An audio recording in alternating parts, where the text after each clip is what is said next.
आज हम आप लोगों को electric flux and Gauss theorem के बारे में पूरा डिटेल बताने वाले हैं। इलेक्ट्रिक फ्लक्स और गॉस थ्योरम को अच्छे से समझने के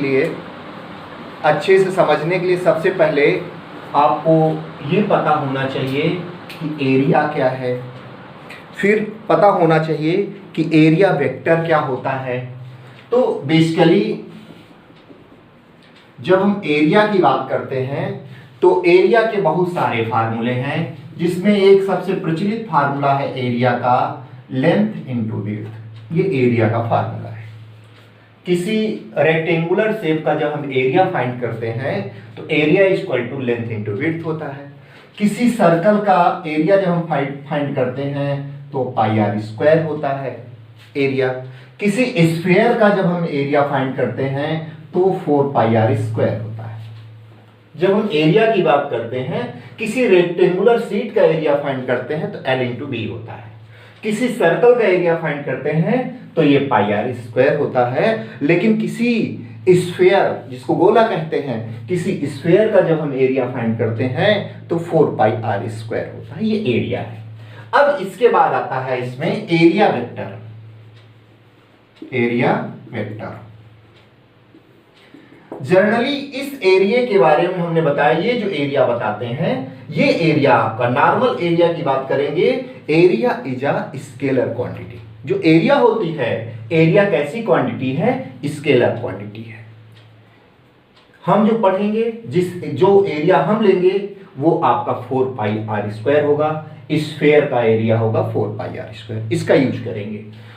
तो एरिया आपको बता रहे हैं कि area is a scalar quantity, लेकिन जब लिख देंगे area vector, area vector is a vector quantity. अभी तक आपको पढ़ाएंगे एरिया कैसी क्वांटिटी, तो आप लोग बताते थे area is a scalar quantity. लेकिन जब आज हम आपको बताएंगे एरिया वेक्टर के बारे में, तो area vector is a vector quantity. तो ये आपका एरिया है।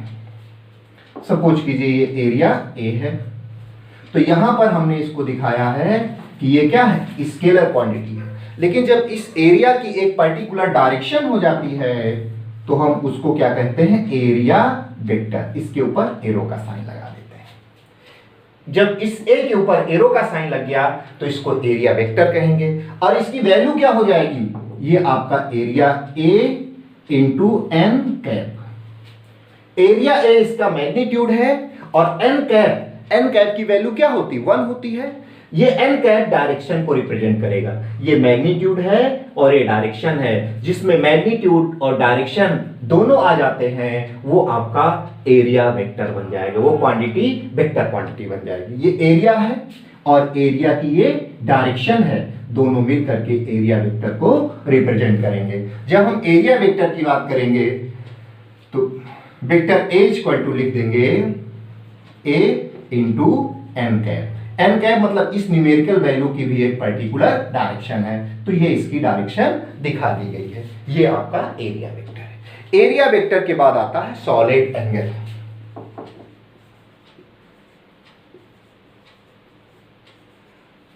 सॉलिड एंगल, जब हम सॉलिड एंगल की बात करते हैं, ये सॉलिड एंगल होता क्या है? जैसे एंगल बनता है, आपको छोटी क्लासों में बताया जाता है कि फंडामेंटल जो क्वांटिटीज होती हैं, वो फंडामेंटल क्वांटिटीज कितनी होती हैं? 7 फंडामेंटल क्वांटिटीज होती हैं। पहली लेंथ हो गई, दूसरा मास हो गया, तीसरा टाइम हो गया, चौथा टेम्परेचर हो गया, पांचवा इलेक्ट्रिक करंट हो गया, छठा आपका क्या हो गया?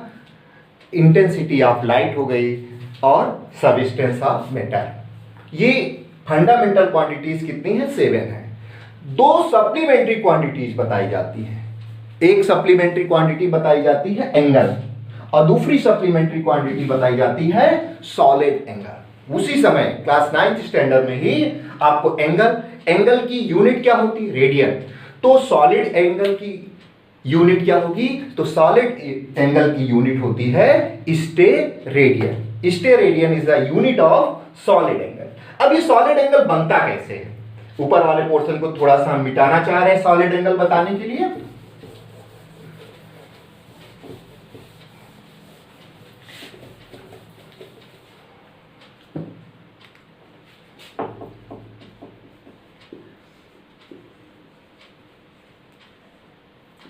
सॉलिड एंगल को बता रहे हैं सॉलिड एंगल बनता कैसे। आप अपने माइंड में ऐसे सेव करें जैसे कोई फुटबॉल है,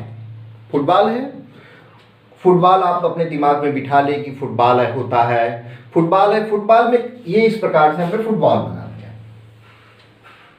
फुटबॉल में जहां से हवा भरी जाती है वो निशान बना दें कि यहां से हवा भरी गई होगी इसके अंदर, ठीक है। इसका बेटा ये सेंटर होगा फुटबॉल का, और इसको इससे मिला दें, इसको इससे मिला दें, तो ये इसी प्रकार से एक रे बेटा ऊपर से आएगी, एक रे इसके पीछे से आएगी, ये सब रे मिलकर के यहां पर जो एंगल बनाएंगे वो एंगल आपका क्या कहलाएगा, सॉलिड एंगल कहलाएगा। या कोई कहीं पर भी कोई शेप बना दो, ये हमने फुटबॉल के सरफेस पर एक निशान बना दिया, इस निशान से ऐसे एक रे आई, एक रे ऐसे आई, एक रे ऐसे चली आई, तो यहां पर जो बीच में एंगल बनता है ये वाला एंगल आपका क्या कहलाता है, सॉलिड एंगल। सॉलिड एंगल बताया जाता है किसी गोलीय पृष्ठ, ये कैसा है, स्फीयर है, गोला है, किसी गोलीय पृष्ठ का क्षेत्रफल, ये एरिया है, किसी गोलीय पृष्ठ का क्षेत्रफल गोले के केंद्र पर जितने अंश का कोण बनाता है। किसी, ये स्फीयर है, किसी गोलीय पृष्ठ का क्षेत्रफल को हम यहां डेल्टा ए से रिप्रेजेंट कर दें। किसी गोलीय पृष्ठ का क्षेत्रफल गोले के केंद्र पर, यहां सेंटर पर जो एंगल बनाता है उस एंगल को हम सॉलिड एंगल कहते हैं। Solid angle is denoted by delta omega. Delta omega की जब हम बात करेंगे, डेल्टा ओमेगा बराबर होता है, delta omega is equal to होता है delta A by R square. ये आपका स्फीयर है, स्फीयर के सरफेस एरिया डेल्टा ए है, और यहां से यहां तक का जो डिस्टेंस है वो रेडियस का काम करेगा। तो डेल्टा ओमेगा की जब बात करते हैं, डेल्टा ओमेगा इक्वल टू होता है delta A by R square. अब delta omega equal to delta A की जगह पर हम क्या लिख सकते हैं, 4 पाई आर स्क्वायर। ये स्फीयर है, स्फीयर का एरिया क्या होगा, 4 पाई आर स्क्वायर, नीचे क्या है, आर स्क्वायर, दोनों एक दूसरे को कैंसिल कर देंगे, तो डेल्टा ओमेगा इक्वल टू किसके आ जाएगा, 4 पाई के। तो यहां पर यदि हम बात करें सॉलिड एंगल की, तो सॉलिड एंगल की वैल्यू क्या आ गई, 4 पाई। अब इसकी यूनिट क्या होती है, स्टेरेडियन। इसकी यूनिट क्या होती है, स्टेरेडियन होती है। और solid angle is a dimensionless quantity. इसकी कोई डायमेंशनल फार्मूला नहीं होता है। सॉलिड एंगल का ना तो कोई डायमेंशनल फार्मूला होता है और ना एंगल का कोई डायमेंशनल फार्मूला होता है, बोथ आर डायमेंशनलेस क्वांटिटी। तो सॉलिड एंगल की डिफिनेशन कैसे बताएंगे, किसी गोलीय पृष्ठ का क्षेत्रफल, ये गोला है, स्फीयर है, किसी गोलीय पृष्ठ का क्षेत्रफल गोले के केंद्र में जितने डिग्री का एंगल बनाता है वो एंगल आपका क्या कहलाता है, solid angle. Solid angle is represented by delta omega. Delta omega is equal to delta a by r square. Delta a की लोकेशन पर हम रख देंगे 4 pi r square, नीचे क्या है r square, so r square को कैंसिल कर देंगे, delta omega is equal to 4 pi आ जाएगा।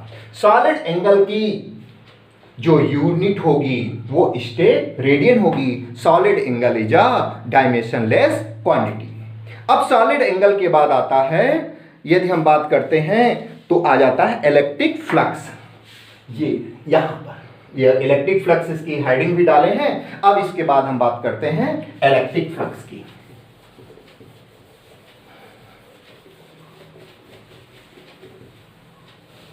इलेक्ट्रिक फ्लक्स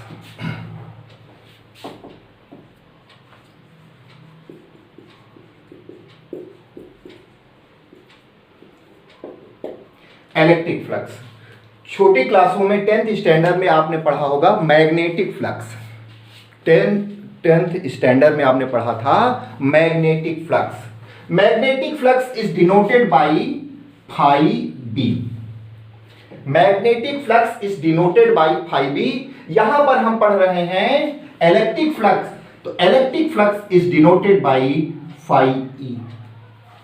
फाई बी से हम किसको रिप्रेजेंट करते हैं, मैग्नेटिक फ्लक्स को। मैग्नेटिक फ्लक्स, मैग्नेट में हम लोग पढ़ेंगे, यहां पर क्या पढ़ेंगे, electric flux. Electric flux is denoted by phi E. Phi E equal to होता है वेक्टर ई डॉट वेक्टर ए।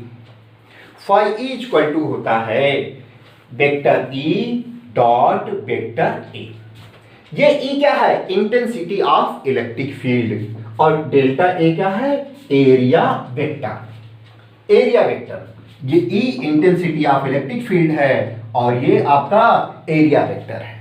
तो इंटेंसिटी ऑफ इलेक्ट्रिक फील्ड, ये इलेक्ट्रिक फील्ड एक प्रकार से इलेक्ट्रिक लाइन ऑफ फोर्सेस होती है। इलेक्ट्रिक फील्ड क्या है? जहां पर electric line of force pass हो, तो ये इलेक्ट्रिक लाइन ऑफ फोर्स चलेंगी। अब इस इलेक्ट्रिक लाइन ऑफ फोर्स में कोई पर्टिकुलर एरिया यदि हम ले लेते हैं, ये आपका एरिया, ये डिनोट करेगा डायरेक्शन ऑफ इलेक्ट्रिक फील्ड की डायरेक्शन को रिप्रेजेंट करेगा, और ये डेल्टा ए को रिप्रेजेंट करेगा। इन दोनों का जो डॉट प्रोडक्ट होता है, वो डॉट प्रोडक्ट ही इलेक्ट्रिक फ्लक्स को रिप्रेजेंट करता है। जब हम आपको बताए थे एक formula, vector A dot vector B, dot product है vector A dot vector B equal to A B cos theta, ये 11th में बताया गया था।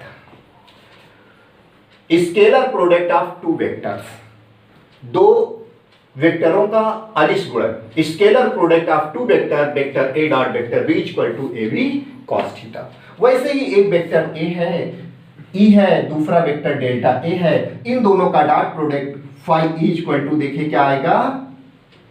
ई डेल्टा ए, आगे क्या लगा देंगे? Cos theta. E delta A cos theta.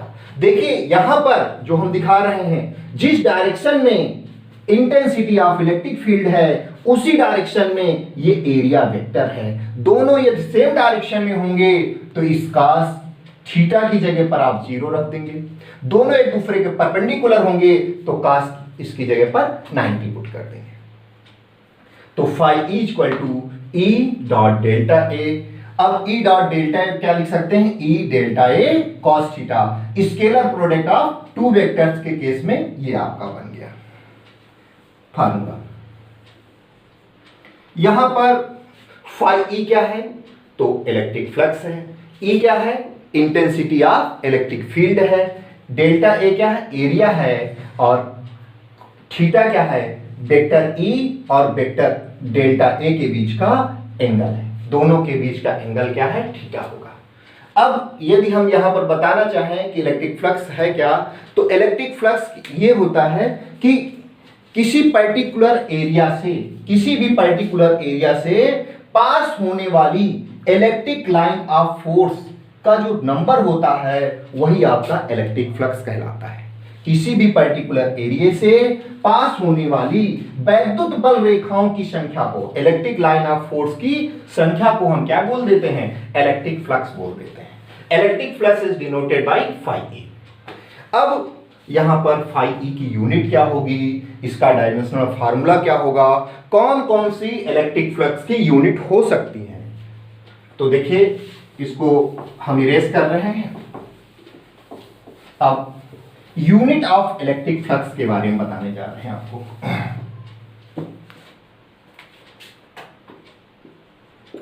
Unit of electric flux, unit of electric flux के बारे में तो बेटा देखिए इसका formula basic phi E equal to है E into delta A. Phi E equal to होता है ई इंटू डेल्टा ए। ऐसे केस में जो ई है और ये आपका डेल्टा ए है, ई का जो यूनिट होती है पीछे वाले चैप्टर में बताए थे वो न्यूटन पर कूलम होती है। ई की यूनिट क्या होती है? न्यूटन पर कूलम होती है। और डेल्टा ए की यूनिट क्या होती है? मीटर स्क्वायर होगी। तो इसकी यूनिट फाई ई की यूनिट क्या हो जाएगी? न्यूटन मीटर स्क्वायर पर कूलम। एक यूनिट ये भी हो जाएगी। इसकी एक दूसरी यूनिट हम बताने जा रहे हैं, किसकी? फाई ई की। Phi E means unit of electric flux. एक ही आपका आ गया। अब देखिए दूसरी इसकी यूनिट क्या होगी? फाई ई, वही फार्मूला ई इंटू डेल्टा ए। यहां पर E की एक यूनिट न्यूटन पर कूलम बताए हैं, एक यूनिट E की जो होती है वो वोल्ट पर मीटर होती है। E की एक यूनिट क्या होती है, वोल्ट पर मीटर होती है, इनटू इसकी यूनिट क्या होगी, मीटर स्क्वायर। तो ये नीचे मीटर है, एक मीटर यहां से कट जाएगा, volt into metre is a unit of electric flux. Electric flux की एक और यूनिट हो गई वोल्ट इनटू मीटर, ये इलेक्ट्रिक फ्लक्स की यूनिट हो गई। बेटा ये वाली यूनिट भी एसआई सिस्टम में है, जिसमें किसी साइंटिस्ट का नाम आ जाए, साइंटिस्ट का नाम क्या आ गया, न्यूटन, ये एसआई सिस्टम की यूनिट है। इसमें वोल्ट, ये भी साइंटिस्ट का नाम है, तो ये भी एसआई सिस्टम की यूनिट है, सिस्टम की यूनिट है। ये दोनों यूनिट एसआई सिस्टम की है। अब एक तीसरी यूनिट की यदि हम बात करें, वो निकलती है डायमेंशनल एनालिसिस के अकॉर्डिंग। तो पहले हम dimension of electric flux find करें, इसको नोट कर लीजिए, स्क्रीनशॉट लेना है तो ले लीजिए। देखिए अब तीसरी बात करते हैं हम,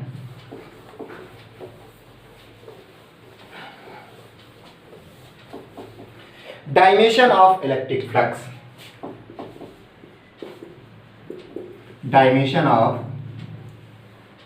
electric flux, dimension of electric flux देखें तो वही फार्मूला आपका phi E equal to E vector E dot A. Dimension find करना है तो हमें ई का या तो डायमेंशनल फार्मूला मालूम हो तो डायरेक्ट रख दें, नहीं मालूम है तो ई की लोकेशन पर आप रख सकते हैं F by Q naught. A equal to क्या होता है, F by Q naught into delta A. अब देखिए डायमेंशनल फार्मूला फोर्स का क्या होता है, फोर्स का dimensional formula M L T की पावर माइनस 2 है। फोर्स का dimensional formula M L T की पावर माइनस 2 है, इनटू ये आपका एरिया है, एरिया का डायमेंशनल फार्मूला एल स्क्वायर हो गया।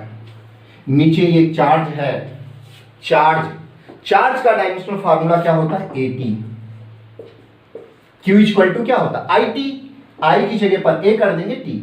अब देखिए ये m कहीं और नहीं है, m को ऐसे ही लिख दीजिए। l देखिए l की पावर 8 यहां है और l की पावर 1 यहां, 2 यहां है, तो l की पावर कितना हो गया, 3 हो जाएगा। अब t की पावर माइनस 2 है और t की पावर 1 यहां है, ये ऊपर जाएगा, ये भी माइनस में हो जाएगा, t की पावर माइनस 3 आ जाएगा। ये a की पावर यहां पर क्या है, 1 है, ऊपर ले जाओ, a की पावर माइनस 1 आ जाएगा। ये डायमेंशनल फार्मूला है किसका, dimension of electric flux, electric flux का डायमेंशनल फार्मूला है। अब इस डायमेंशनल फार्मूले के अकॉर्डिंग हम इसकी फिर यूनिट फाइंड कर सकते हैं। यूनिट ऑफ इलेक्ट्रिक फ्लक्स बताना है, इसकी यूनिट बतानी है फाई ई की, यूनिट ऑफ इलेक्ट्रिक फ्लक्स,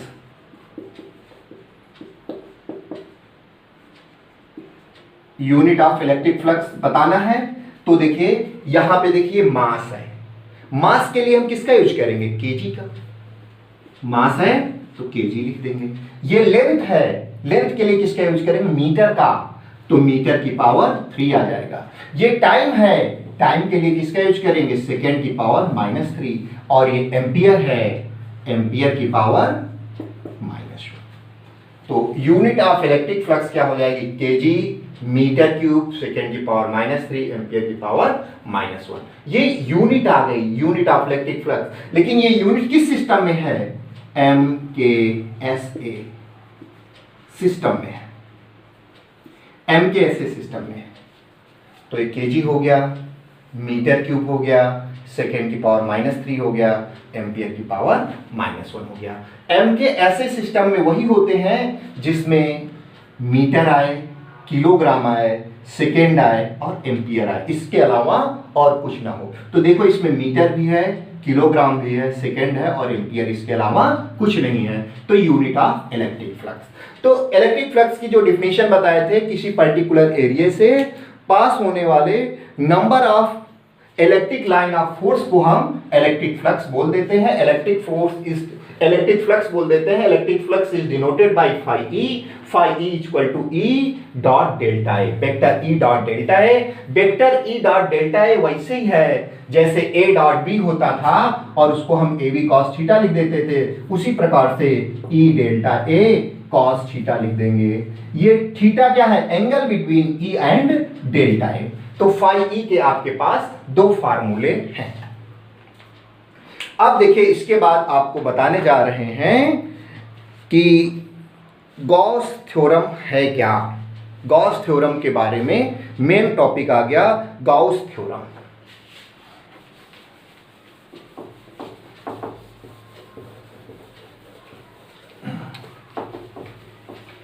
यदि हम बात करें गॉस थ्योरम की, गॉस थ्योरम की बात करें, गॉस थ्योरम के बारे में जब हम बात करते हैं तो गॉस थ्योरम में फाई ई के बारे में भी हमने आप लोगों को बताया। फाई ई क्या है? फाई ई क्या है? Electric flux. Phi E electric flux है। अब इलेक्ट्रिक फ्लक्स और Q इंटू 1/ε0 करते हैं। Q यहां पर नेट चार्ज को रिप्रेजेंट करेगा। Q किसको रिप्रेजेंट करेगा? नेट चार्ज को। और 1/ε0। तो जैसे ये आपका कोई सरफेस है, यहां पर +3 कूलाम का चार्ज है, यहां पर +2 कूलाम का चार्ज है, यहां पर -1 कूलाम का चार्ज है, यहां पर +3 कूलाम का चार्ज है, यहां पर +2 कूलाम का चार्ज है, यहां पर -1 कूलाम का चार्ज है, यहां पर 6 कूलाम का चार्ज है। तो इस सरफेस का नेट चार्ज की जब हम बात करेंगे तो इन ये प्लस तीनों को ऐड कर लेंगे और ये माइनस वाले को क्या कर देंगे? सब्ट्रैक्ट कर देंगे, तो नेट चार्ज आ जाएगा। तो ये देखो, ये 3 कूलाम और ये 2 कूलाम कितना हो गया? 5। और ये कितना? 5 और 6 कितना हो गया? 11। 11 में 1 को सब्ट्रैक्ट करें तो कितना आ जाएगा? 10। तो इसका नेट चार्ज जब हम बात करेंगे तो +10 कूलाम। तो इलेक्ट्रिक गॉस थ्योरम में यही बताया गया है, किसी भी कोई भी क्लोज सरफेस है, किसी भी क्लोज सरफेस का जो इलेक्ट्रिक फ्लक्स होता है उसके नेट चार्ज का 1/ε टाइम्स होता है।